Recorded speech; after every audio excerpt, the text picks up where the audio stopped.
Hey guys, this time I'm reviewing a new custom figure, another one. This is Daken. It might look like one I made before because it's almost the exact same figure. This is the second Daken that I've made. This is for a new customer. He liked the first one. There are a few changes to this one, so I'll go ahead and explain those to you while we go through the review. This is a Black Panther body with Wonder Man hands that have been modified. Stands at 6¼ inches, which is standard for the Black Panther Wonder Man base figure, which I think is a really nice base figure.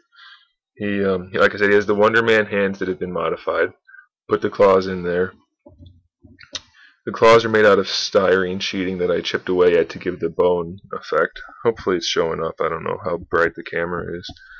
But there's the claws. This time we made them a little bit more comic styled, a little bigger and more emphasized. Wanted him to look a little more menacing. Same head as before, the XMC Wolverine.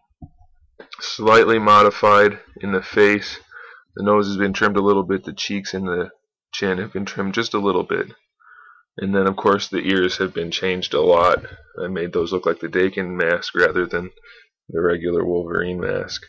The eyes and teeth have been painted with a gloss. So the other parts of the mouth as well. That way they give it a little bit more realism. It actually looks wet and shiny. The rest of the figure is relatively matte. The light's making it look like the brown parts are a little shiny, but they're not really. It's just the texture reflecting the light. And then the wraps are a super flat paint, so that they look actually like cloth wraps and don't have any sheen to them at all. The claws do have a little bit of a gloss to them, just a little bit, because I wanted them to look like bone. And bones, I don't know. I've never seen really bone claws in person. Maybe you guys have.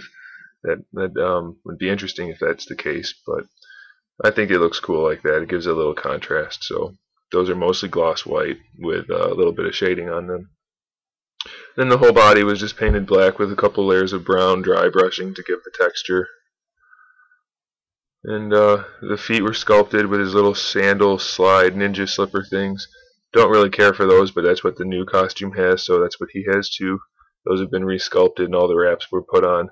That is neoprene sheeting. It's not rubber bands. It is pretty tricky to get your hands on, but if you can, customizers out there, get some. It's really handy for this type of thing. It really works out well. You can cut it any thickness you want, and then it's really flexible and glues really well, so it's really great for customizing. This Daken has full range of motion, full articulation still. The only articulation he lost was in his feet. Since I had to sculpt the slippers, I didn't want the articulation in there and to risk ruining the sculpt. And it's not that necessary anyways. These ankle joints have tons of motion in them, range of motion, so having the toe joint in there is not really necessary in my opinion. But he's got lots of poseability, this figure, so really cool figure to have. Even if you're not a big Daken fan, this is a nice one to add to the collection because it just poses really well and is becoming more of a popular character. So I assume that's why I keep getting commissions. I don't know, but there's Daken. Relatively simple figure, but I think it turned out pretty well, and the customer's happy. So there you have it. Thanks for watching. Keep an eye out for more reviews and more custom figures, and as always, keep collecting.